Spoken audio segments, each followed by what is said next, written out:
미세 플라스틱 연구가 꽤 많이 나왔습니다. 세포 독성이 있고 뇌질환을 일으킬 수도 있다, 이런 연구들이 지금 나오고 있습니다. 피하는 게 맞죠. 과일 위에 기생충이라든지 세균이 있는 것을 없앨 수는 있어요. 근데 농약을 없애는 용도로는 전혀 쓰일 수가 없습니다. 락스를 통째로 붓고 청소하신 분들도 있는데요, 적게 마셔도 폐를 많이 상하게 하죠. 굉장히 강한 발암 물질이자 독극물이에요. 면을 내리면 굉장히 많은 비말이 생겨요. 세균 입장에서 보면은 먹을 건 천지죠. 장에서 있던 세균 있죠. 화장실 벽과 바닥을 코팅을 하죠. 얘가 산성이에요. 콜라를 그런데 좀 부으면서 닦아주면 스케일링을 할 땐 도움이 돼요. 먹기는 싫고 버리려면 거기 버려라. 그 청소를 산성 물질 한번, 염기성 물질 한번 해서 청소 다 한 다음에 세균이 못 살게 해야 되겠죠. 세균이 못 살게 하려면 여러분의 구독, 좋아요는 영상 제작에 큰 힘이 됩니다. 교수님 안녕하세요. 네, 안녕하세요. 네, 일단 자기소개 간단하게 부탁드릴게요. 네, 저는 고려대학교 화학과 이광일입니다. 연구하고 강의하고 있습니다. 교수님으로 계시면서도 일상생활과 관련되어 있는 주제들을 많이 다루고 계셔서 오늘 좋은 정보를 얻을 것 같습니다. 잘 부탁드리고요. 우리가 이제 건강에 좋다라고 믿고 아무 생각 없이 하는 행동들이 좀 있거든요. 오히려 이런 행동들이 몸을 망가뜨릴 수 있다는 얘기를 많이 하셨어요. 어떤 이유 때문에 이런 말씀하신 거죠? 먹는 것들, 약이면 좋다 이런 생각도 뭐 많이 하실 텐데, 네네. 비타민 중에는 소위 지용성 비타민 같은 것들이 있는데 기름에 잘 녹는, 근데 이런 걸 너무 과다 복용을 하면 나중에 간 독성이 생기고 이런 경우도 있고, 그리고 사람들이 생각하기에 우유를 마시면 속이 좀 편하겠다, 약을 먹을 때. 예, 그런데 우유를 약하고 같이 먹다 보면은 그 약의 작용을 방해를 해서 약효가 없어지는 그런 경우도 있습니다. 이런 행동들을 좀 조심을 하면 좋겠죠. 또 한 가지는 자연, 천연 이렇게 써 있으면 맹신하거든요. 다 좋은 거다. 이것도 아니라면서요. 보고독이 자연이죠. 천연이고. 네. 근데 이런 독이 있는 것들 당연히 조심해야 되고, 그리고 비타민 C라고 한다면은 천연에서 왔건 합성을 했건 화학 구조 시간 똑같습니다. 그러니까 어디에서 왔든 간에 그 화합물이 우리 몸에 도움이 될 수도 있고 그렇지 않을 수도 있는 거죠. 그러니까 그 화합물이 뭔지 정확하게 아는 게 중요하겠습니다. 예를 들어서 이런 얘기를 좀 해볼 수 있을 것 같은데, 마늘 주사 아세요? 많이 듣죠? 예, 마늘 주사가 비타민 B를 먹어가지고 흡수를 많이 못 시킵니다. 특히나 이제 비타민 B 드링크 같은 거 있죠. 거의 흡수 못 시켜요. 근데 이걸 몸이 많이 받아들일 수 있도록 비타민 B에다가 화합물 쪼가리라고 표현을 할게요. 붙입니다. 그러면 이제 기름에 녹는 상태가 돼요. 근데 이게 기름에 녹으니까 링거에 넣을 수는 없잖아요. 여기에다가 염산 분자 하나를 붙입니다. 그럼 물에 잘 녹습니다. 요게 링거 액이에요. 근데 이게 피는 또 염기성이에요. 주사를 맞으면 염산 분자가 또 떨어져 나갑니다. 그러면서 마치 기름처럼 행동을 하는데, 그러면 우리 몸의 운반체에 잡혀가지고 세포로 이렇게 들어갈 수가 있어요. 그 다음에 세포에 들어가서 쪼개집니다. 그래서 비타민 B로 바뀌게 되고 세포는 그걸 활용을 할 수가 있는데 거의 손실 없이 다 활용을 할 수가 있어요. 근데 이제 왜 마늘 주사라 그러냐면은, 맞으면 마늘 냄새가 나잖아요. 예, 화합물 쪼가리 붙였잖아요. 황이 하나 달려 있는데 그게 떨어져 나가면서 마늘 냄새가 나는 거예요. 제가 말씀드리고 싶은 것은 비타민 B가 전혀 천연 아니죠. 인공이죠. 하지만 우리 몸에 굉장히 큰 도움을 주잖아요. 이런 것들을 자세히 알면 도움이 된다, 이런 말씀드리고 싶습니다. 우리가 이제 텃밭을 가꾸는 경우가 많잖아요. 예. 텃밭에 농약을 안 뿌려서 더 끔찍할 수도 있다라는 얘기가 있더라고요. 이건 무슨 얘기인가요? 도심에서 농사를 짓는다 그러면 어쩔 수 없이 매연이 많습니다. 연료가 타고 거름 같은 것들이 나오는데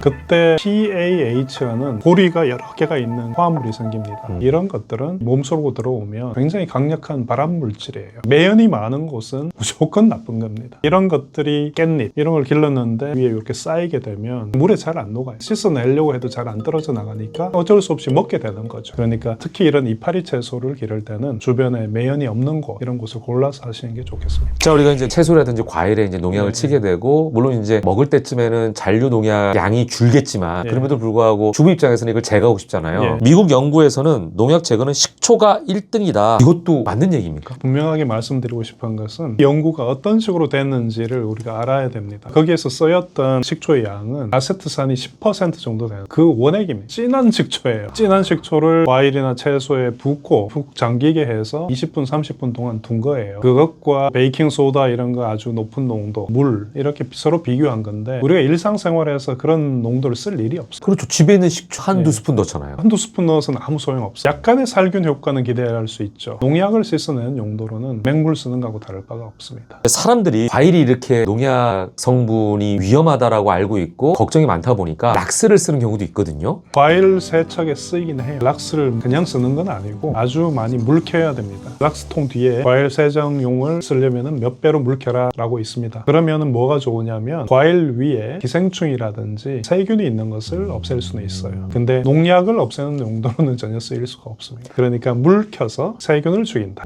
이 정도입니다. 아니 그러면은 집에서 좀 안전하게 깨끗한 세척을 할 수 있는 루틴이라든지 순서 같은 걸 좀 알려줄 수 있으세요? 루틴이라고 한다면은 제가 이제 집에서 하는 방법을 알려드리면 베이킹 소다나 워싱 소다라는 알갱이들이 있습니다. 염기성 알갱이들인데 이걸 물에 약간만 적시면 치약처럼 적셔진 가루가 되는데 이걸로 이제 과일 껍질을 좀 세게 문지르는 거예요. 그러면 표면에 있는 농약이 좀 깎여 나가는 셈이죠. 그러면 꽤 괜찮습니다. 닦아내고 물에 헹구고 먹든지 아니면 과감히 껍질을 깎아버리든지 그거는 선택의 문제입니다. 이런 속담이 있거든요. 벌레 먹은 사과가 맛있다. 근데 멍든 사과 정도는 우리가 용납할 수 있다고 생각했는데 멍든 사과가 세균이 속까지 들어갈 수 있다라고 하더라고요. 언제 멍이 들었는지 우리가 알 수가 없잖아요. 멍이 언제 들었을까를 생각해보면 과일을 다루면서 멍이 들었겠죠. 그 멍든 부분을 통해서 세균이 침투를 할 수가 있어요. 겨울에 오랫동안 보관해 놓은 그런 사과를 드셔보신 분들은 많이 아실 거예요. 사과를 잘라보면 색이 변해 있습니다. 세균이 다 침투해 있는 거예요. 대부분의 사람은 맛이 조금 이상하다 정도겠지만 면역이 떨어진 이런 분들은 먹고 아플 수도 있어요. 피하는 게 좋겠죠. 예.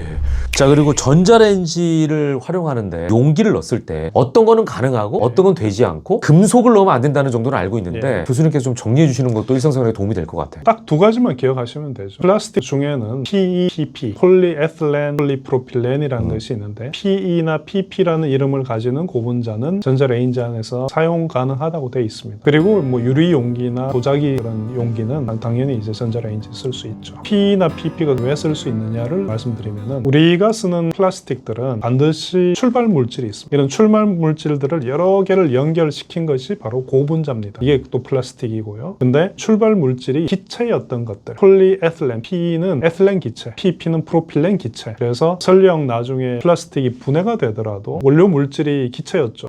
이게 아무 문제가 없어요. 그럴 일도 없지만 스티로폼이라든지 페트병, PVC 이런 기타 등등의 것들은 물질 자체가 액체인 경우가 많고 그런 플라스틱을 만들 때 어떤 성형을 해야 되잖아요. 성형을 하기 위해서 집어넣는 것이 유화제인데 가소제라고 그러죠. 가소제가 우리 몸에 안 좋은 경우가 있어요. 환경 호르몬 들어보셨잖아요. 그런 것들은 피해야 되는 거예요. 용기를 확인할 수 있는 방법이 있나요? 용기 밑에 보면 써져 있습니다. 다 써 있나요? 안 써져 있는 건 버리시고요. 용기 밑에 보면은 HDE, PE 또는 PP 이렇게 써져 있습니다. 냉동식품이나 간편식품을 사가지고 전자레인지에 데워 먹는 경우가 많거든요, 편하게. P인지 PP인지도 모르겠지만 비닐 성분이어가지고 걱정이 좀 되는데. 말씀드리고 싶은 게 이제 미세 플라스틱이라는 걸 또 얘기를 해야 되는데 요즘 미세 플라스틱 연구가 꽤 많이 나왔습니다. 아주 작은 플라스틱인데 이런 것들이 세포 독성이 있고 뇌 질환을 일으킬 수도 있다. 이런 연구들이 지금 나오고 있습니다. 당장 치매가 걸린다 뭐 그러진 않고 하지만 뇌인지 장애, 즉 치매를 가진 노인분들하고 그렇지 않은 노인분들의 뇌를 한번 봤더니 뇌인지 장애를 가지신 분들의 뇌에 미세 플라스틱이 훨씬 더 많이 쌓여 있어요. 인과관계는 알 수 없지만 관련성은 있다. 그 정도는 우리가 알 수 있고요. 그 정도는 알고 있으니까 피하는 게 맞죠. 닭가슴살 이런 거 그걸 그대로 데우면 플라스틱이라는 것 자체가 고분자이기 때문에 표면에서 이런 미세 플라스틱이 좀 떨어져 나와요.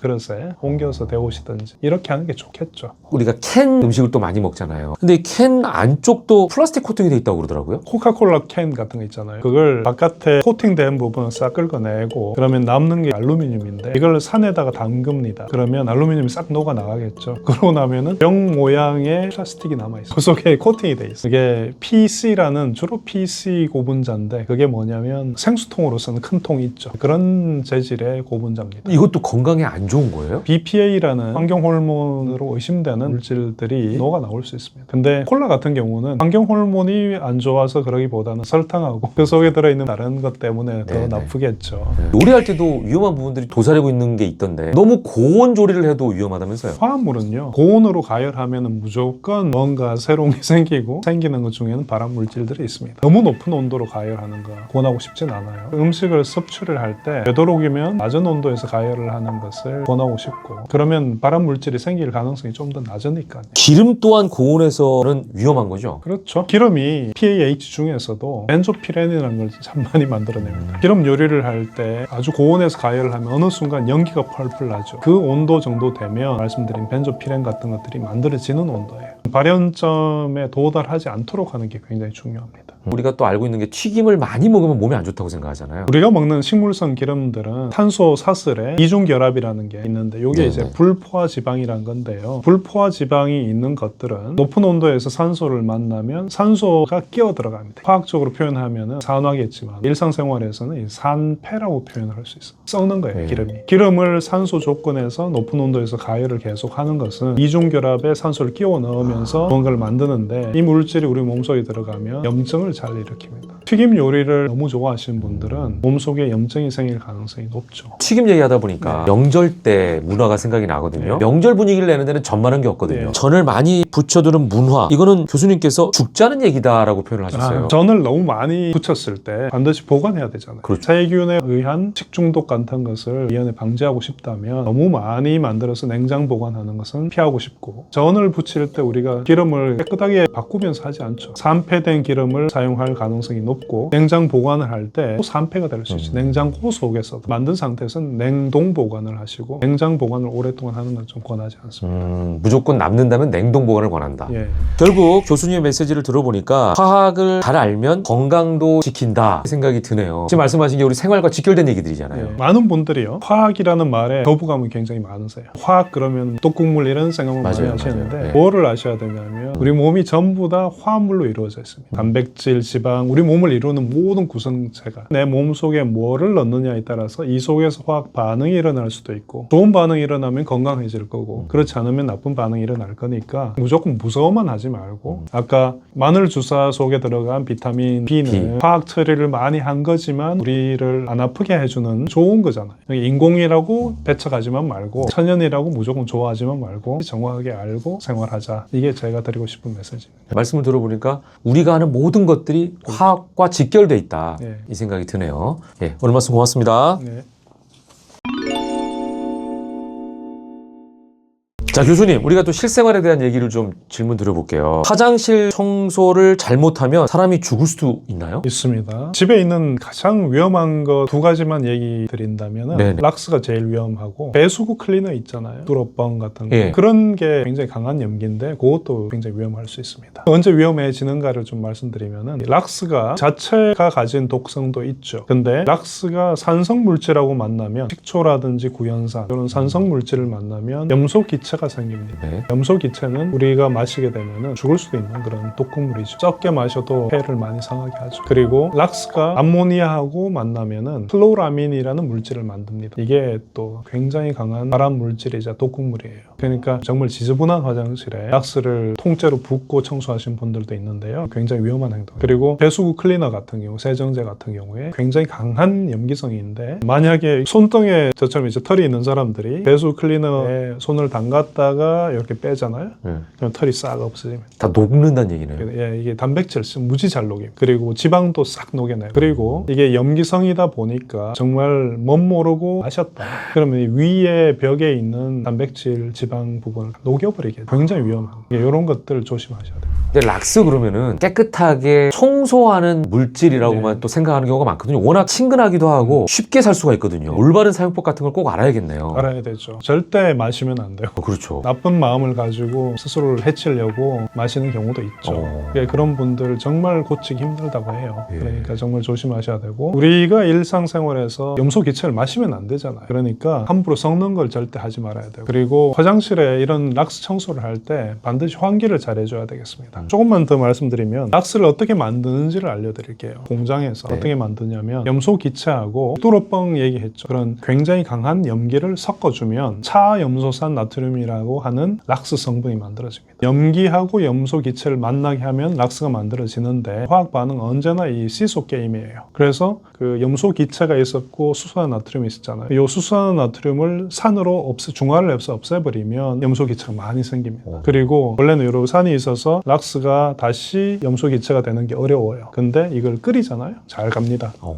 조심하셔야 될 거는, 락스를 걸레라든지 행주라든지 수건을 넣고 삶는 분들 있죠. 예. 보통 하잖아요. 굉장히 위험한 행동이에요. 끓이면은 염소기체 나와요. 이게 염소기체가 굉장히 강한 산화제이기 때문에 표백을 해주는 거예요. 표백 작용은 잘하죠. 하지만 거기서 계속 있으면은 염소기체를 마시면서 스스로를 아프게 하는 거예요. 표백하기 위해서 빨래를 담궈놓고 나중에 갔다 오는 거는 상관없는 거예요? 락스는 뜨거운 물에 쓰는 거 아니에요. 차가운 물에 락스를 풀고 적정 농도를 맞춰서 사용하는 건 아무 문제가 없습니다. 물론 이제 환기를 잘 하는 게 중요하죠. 네네.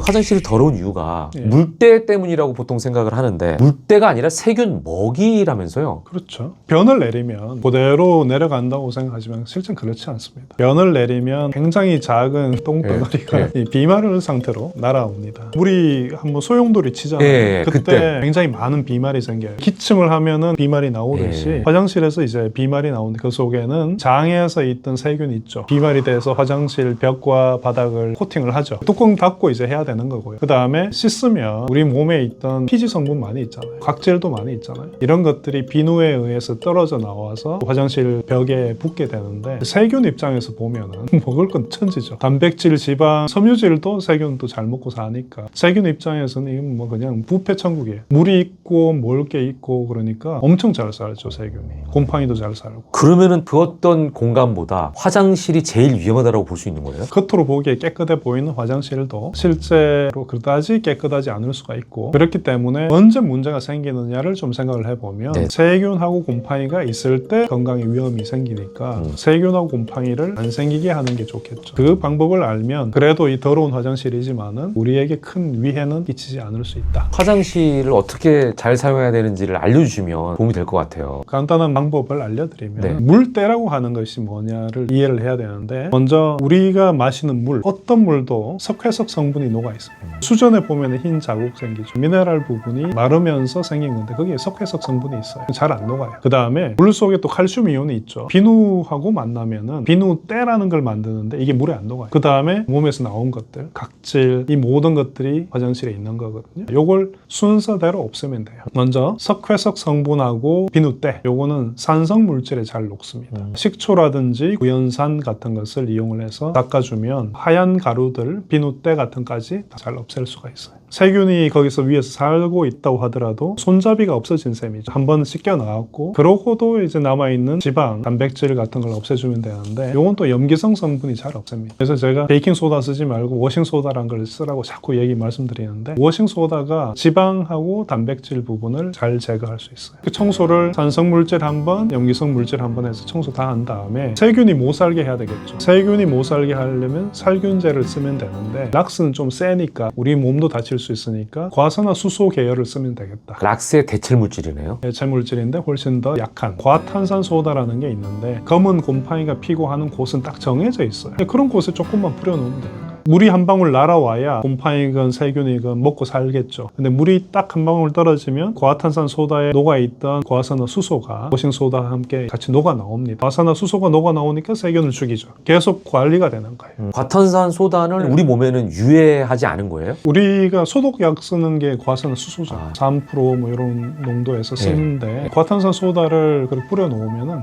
주변에 있는 세균이나 곰팡이가 못 살게, 얘네들이 살아보려고 나왔다가 얻어맞으면 죽는 거죠. 권하고 싶은 것은 구연산을 사용할 때 농도가 높으면 높을수록 청소는 잘 되니까 물과 구연산의 부피가 비슷한 정도로 1대1 정도로 녹여보세요. 그럼 아주 진한 구연산이 나올 텐데 조금 독하니까 고무장갑 끼고 솔질을 한번 해보시면 알 텐데, 욕조가 아무리 깨끗해 보여도 그걸로 한번 이렇게 칠하고 나면 깜짝 놀라실 거예요. 화장실에 타일이 다 깔려 있잖아요. 타일 사이에도 누런때가 끼는 경우 있거든요. 요거는 세균은 아닌 건가요? 세균이고 우리 몸에서 나온 지방이고 이런 색소들이죠. 이렇게 생각하시면 될 것 같아요. 우리가 치아를 스케일링을 해주듯이 산성 성분을 쓰면 되고요. 구연산이나 식초 한번 스케일링 해주고, 그 다음에 표백 작용하잖아요. 과탄산 소다를 뿌려놓든지 과산화수소를 좀 뿌려놓으면 표백이 좀 더 되죠. 스케일링하고 화장실 청소도 똑같이 하시면 돼요. 청소하는 방법 중에 콜라를 활용한다는 분들도 계시거든요. 이게 가능합니까? 가능은 하죠. 얘가 산성이에요. 산성이니까 스케일링을 할 땐 도움이 돼요. 근데 이 속에 색소가 있죠. 씻어내지 않고 그냥 내버려 두면 더러워질 거고, 두 번째는 설탕이 있죠. 설탕 때문에 세균이 잘 살 수가 있으니까 콜라 쓰고 반드시 씻고 염기성 물질로도 한번 닦아주고 그렇게 해주는 게 좋겠어요. 콜라를 쓰면 더 귀찮아지네요. 귀찮아집니다. 화장실에 보면은 변기에 갈색 정도 낀 때가 있죠. 우린 그 요석이라고 그래. 소변이 돌이 됐다 해서 요석이라고 그러는데 성분을 보면 신장 결석이나 방광 결석의 성분하고 다를 바가 없어요. 옥살산 칼슘이라는 것인데 여기서도 산성 물질이 잘 녹습니다. 콜라를 그런데 좀 부으면서 닦아주면 도움이 될 거야. 구연산이나 이런 걸 쓰면 훨씬 더 잘 닦이겠죠. 먹기는 싫고 버리려면 거기 버려라. 이 정도 생각해야 되지. 콜라 사와서 쓰고 그거는 바보 같은 짓이죠. 많이 쓰는 청소 도구 중에 하나가 예. 소금, 치약이거든요. 근데 아까 이제 베이킹 소다도 얘기하시고 여러 가지 얘기하셨잖아요. 소금과 치약도 청소하는데 도움이 되는 물질인가요? 이런 치약 속에는 연마제가 들어있습니다. 베이킹 소다 같은 알갱이 성분이 있는데 네네. 사포로 어떤 면을 닦듯이 연마 성분이 치약에 들어있기 때문에 표면을 갉아내는 거죠. 그 속에 계면 활성제라든지 이런 것들이 있어서 오염물을 씻어내는 건 있기 때문에 치약을 쓸 수는 있죠. 소금의 경우에는 그런 효과는 크게 높지는 않을 거예요. 근데 소금 자체가 음식물을 오랫동안 보관을 하려면 염장을 하잖아요. 예. 그러니까 소금물을 화장실에 좀 뿌려 놓는다든지 하는 것은 세균이 증식하는 것을 막을 수는 있겠죠. 하지만 이게 대단히 무엇을 깨끗하게 해줄 원리라는 것은 없습니다. 그리고 지금 뭐 여러 가지 얘기를 많이 해주셔가지고 정리를 좀 하면 좋을 것 같아요. 절대 섞으면 안 되는 조합, 위험한 조합 정리를 좀 해주세요, 교수님. 이 락스하고 산 섞으면 안 되고 콜라도 섞으면 안 돼요. 콜라도 산입니다. 산성이고 콜라, 식초, 구연산 이런 것들이 집에서 볼 수 있는 산성 물질이니까 절대 락스하고 섞으면 안 되고 그리고 과산화수소하고 프로판 같은 강염기를 또 섞어도 안 돼요. 폭발을 할 수가 있고 또 과산화수소하고 락스도 섞어도 안 돼요. 쉽게 생각하면 강한 것들끼리 섞지 마세요. 그러면 무슨 문제가 생깁니다. 지금 많은 말씀해 주셨는데 세 가지만 기억을 하라고 한다면 정리를 어떻게 해주실까요? 일단 집에서 제일 위험한 것만 기억하죠. 락스 기억하시고요. 프로판 같은 이런 강염기 이런 것들 기억하시고 락스하고 산, 과산화수소 이런 거 절대 섞으면 안 되고 그리고 청소하실 때는 산, 염기, 과탄산소다 같은 표백제 이 순서대로 청소를 하시면 될 것 같습니다. 그 정도만 해도 충분할 것 같아요. 오늘 말씀 고맙습니다.